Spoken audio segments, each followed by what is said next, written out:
अंधेरा सिर्फ अंधेरा नहीं होता, वो एक ताकत है, एक सांस लेता हुआ साया। स्वागत है आपका द रेड लैंटर्न में, जहां कदम रखते ही हवा ठंडी पड़ जाती है और सन्नाटा आपकी असली आवाज में बोलने लगता है। यहाँ हर कहानी एक चेतावनी है, हर परछाई एक राज है और हर आवाज आपकी रूह को छूने के लिए काफी है। अगर आप इस अंधेरे का सामना करने के लिए तैयार हैं तो वीडियो को लाइक करें और द रेड लैंटर्न को सब्सक्राइब करें, क्योंकि यहाँ सन्नाटे बोलते हैं और जब सन्नाटा बोलता है तो सारी दुनिया चुप हो जाती है।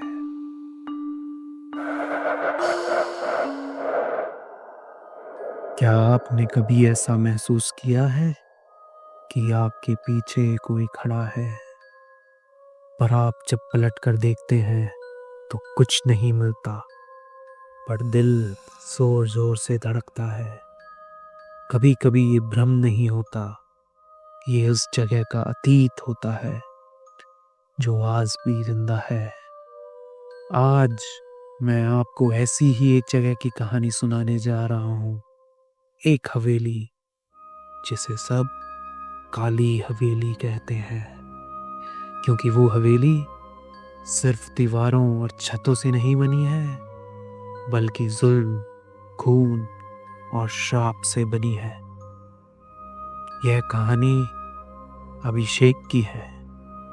अभिषेक जो कि दिल्ली का रहने वाला है, 24 साल का एक इंजीनियरिंग का स्टूडेंट, बचपन से ही पढ़ाई में तेज, लेकिन जिद्दी और अड़ियल भी। उसके दोस्तों का कहना है कि अभिषेक कभी हार नहीं मानता। उसकी सोच बहुत लॉजिकल है। जहां लोग कहते हैं ये भगवान का चमत्कार है और ये भूत प्रेत का असर है, अभिषेक वहीं खड़ा होकर सबूत ढूंढता है और हर चीज का साइंटिफिक एक्सप्लेनेशन होता है। यह उसका फेवरेट डायलॉग है। लेकिन अंदर से वो अकेला है। माँ बाप अलग हो चुके हैं, पढ़ाई और काम के अलावा उसकी जिंदगी में कुछ भी नहीं है।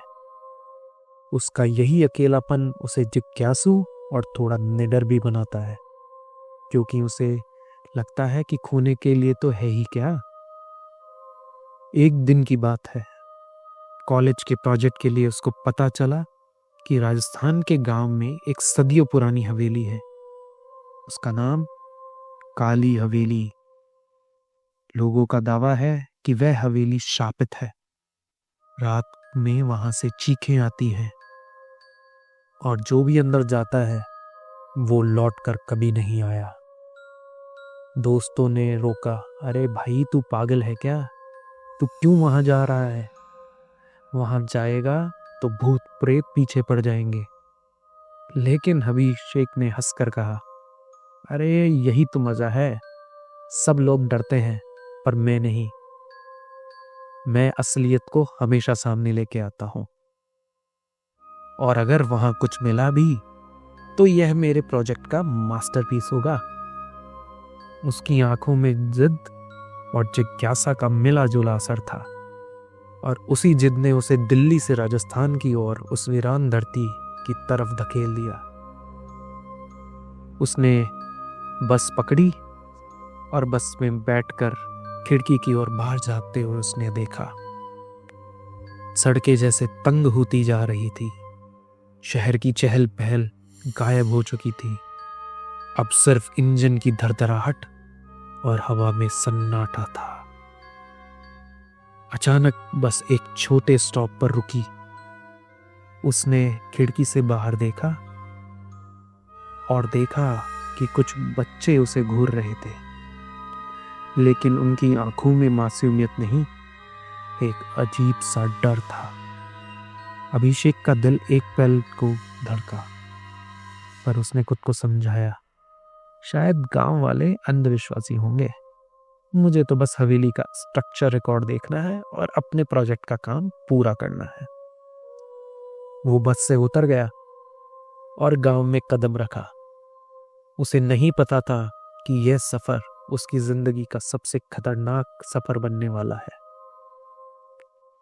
गांव जैसे सदियों पुराने समय में अटका हुआ था। कच्ची सड़कें, टूटी झोपड़ियां, सूखा कुआं। लोग अजनबी देखकर जैसे तुरंत नजरें फेर रहे थे। अभिषेक एक चाय की दुकान पर रुका। वहां बैठे हुए एक बूढ़े आदमी से उसने पूछा, बाबा, आपसे एक सवाल कर सकता हूं? उस बूढ़े आदमी ने कहा, बेटा, तुम कहां से आए हो? अभिषेक ने बोला, बाबा, मैं दिल्ली से एक रिसर्च के लिए आया हूं और मुझे काली हवेली देखनी है। यह सुनते ही दुकान पर सन्नाटा सा छा गया। चाय बना रही उस औरत के हाथ से ग्लास गिर गया। बूढ़ा व्यक्ति बोला, बेटा, वहां मत जाओ। सूरज ढलने से पहले यहां से निकल जा, क्योंकि वो हवेली जिंदा है। अभिषेक हंसकर बोला, बाबा, भूत वूत कुछ नहीं होते, बस ये पुरानी कहानियां हैं और ये एक पुरानी दीवारें हैं। पर जैसे ही वो बाहर निकला, गांव के लोग उसे नजर चुराने लगे और उसे महसूस हुआ कि वो अकेला नहीं, जैसे कोई उसे हवेली की ओर खींच रहा हो। सड़कें सुनसान थी, पैरों के नीचे धूल उभर रही थी और खेतों में झाड़ियों से सरसराहट आ रही थी, मानो कोई पीछे पीछे चल रहा हो। अभिषेक ने मुड़कर देखा, पर रास्ता खाली था। उसका दिल जोर जोर से धड़क रहा था, लेकिन जिज्ञासा उससे भी बड़ी थी। और तभी पेड़ कोई बीच से झांकती काली हवेली पहली बार दिखी। एक विशाल ढांचा, काली दीवारें, टूटा हुआ गेट जिस पर जंग लगी लोहे की कीलें लटक रही थी। गेट हवा से चर चर कर रहा था। उसने गहरी सांस ली और हवेली के अंदर कदम रखा। अंदर की हवा बर्फ जैसी ठंडी थी, जैसे किसी ने उसके कान में फुसफुसाया हो, अब लौटना मत, अब लौटना मत। अंदर उसने टूटा हुआ फव्वारा देखा। दीवारों पर अजीब काले धब्बे। टॉर्च की रोशनी एक पुराने चित्र पर पड़ी। एक ठाकुर, घूरती हुई आंखों वाला। उसके नीचे लिखा था, रणवीर सिंह। लगता है यह हवेली इस रणवीर सिंह की है। चित्र पर लाल धब्बे थे, जैसे ताजा खून। उसका गला जैसे सूख गया हो। शरीर में सनसनाहट दौड़ गई। तभी ऊपर से एक हंसी गूंजी।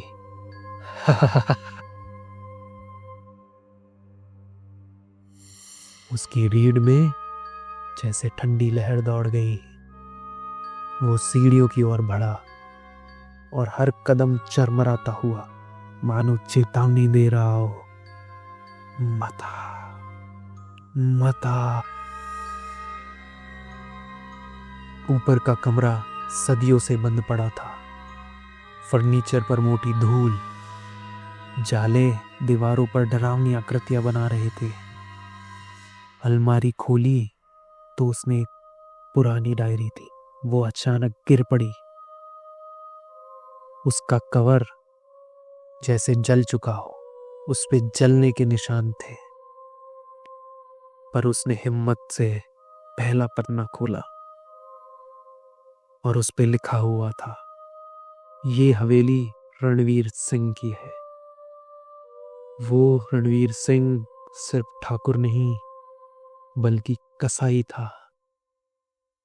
उसने कई औरतों को मारा था।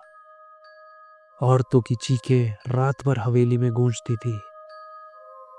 अगले पन्ने पे लिखा हुआ था, उसने एक औरत को जिंदा जलाया था, और उसकी वजह से वह रूह आज भी भटकती है। अचानक एक ग्रह कमरे में फैल गई। डायरी के पन्ने अपने आप खुद ब खुद फड़फड़ाने लगे। काले धुएं जैसी परछाई कमरे में भर गई। अभिषेक की सांसें तेज होने लगी, धड़कन बढ़ने लगी। कमरा मानो एक कब्र बन चुका था जिसमें वो कैद हो चुका है। अचानक दरवाजे बंद होने लगे, टॉर्च झिलमिला गई, खिड़कियां धड़ाम से बंद हो गई। सन्नाटा इतना गहरा था कि उसकी धड़कन भी डरावनी लग रही थी। उसने टॉर्च को एक कोने की तरफ रोका। वहां पर एक परछाई लाल साड़ी में थी, लंबे खुले बाल, चेहरा धुएं से ढका हुआ। वो हवा में तैरती हुई आगे बढ़ी। कमरा सिर्फ काला जैसा काला हो चुका था। कमरे में बर्फ जैसी ठंडी हवा दौड़ने लगी। अभिषेक की सांस धुंध बनकर बाहर आ रही थी। उसने कांपते हुए पूछा, कौन कौन है तू? औरत बोली, मैं वही हूं जिसे यहां जिंदा जलाया गया था। तूने मेरी चीखें पढ़ी है, अब तू भी इनका हिस्सा बनेगा। कमरा कांपने लगा, अलमारियां गिरी, खिड़कियां बंद, पन्ने हवा में घूमने लगे, डायरी काले धुएं जैसी जलने लगी। अभिषेक दरवाजा धकेलने लगा, पर दरवाजा पत्थर जैसा अड़े हो गया था। उसकी उंगलियां खून से भर गई थी। वह चिल्लाने लगा, कोई है? मुझे बाहर निकालो, प्लीज मुझे बचाओ, मुझे बाहर निकालो। पर औरत उसके सामने आ गई। उसकी सांसों की ठंडक अभिषेक के चेहरे को चुभ रही थी। वो फुसफुसाई, अब तू कभी बाहर नहीं जाएगा। हवेली में बस उसकी चीखें गूंज रही थी, और बाहर गांव में सिर्फ एक ठंडी हवा चली। सुबह गांव वाले हवेली के पास पहुंचे। दरवाजा आधा खुला था। अंदर सिर्फ अभिषेक का बैग पड़ा था, और उसके कैमरे में आखिरी रिकॉर्डिंग थी। टूटी फूटी आवाज, मदद करो, कोई तो मेरी मदद करो। गांव वाले चुपचाप लौट गए। किसी ने हिम्मत नहीं की कि अंदर जाने की और अभिषेक को ढूंढने की। लोग कहते हैं अब हवेली में से एक नई आवाज आती है, एक लड़के की जो पुकार रहा है। क्या अभिषेक हवेली का हिस्सा बन गया, या वो अब भी बाहर निकलने की कोशिश कर रहा है? सच क्या है यह कोई नहीं जानता, क्योंकि काली हवेली अपना राज कभी नहीं खोलती। काली हवेली का रहस्य अभी बाकी है। कृपया सुनते रहें द रेड लैंटर्न को।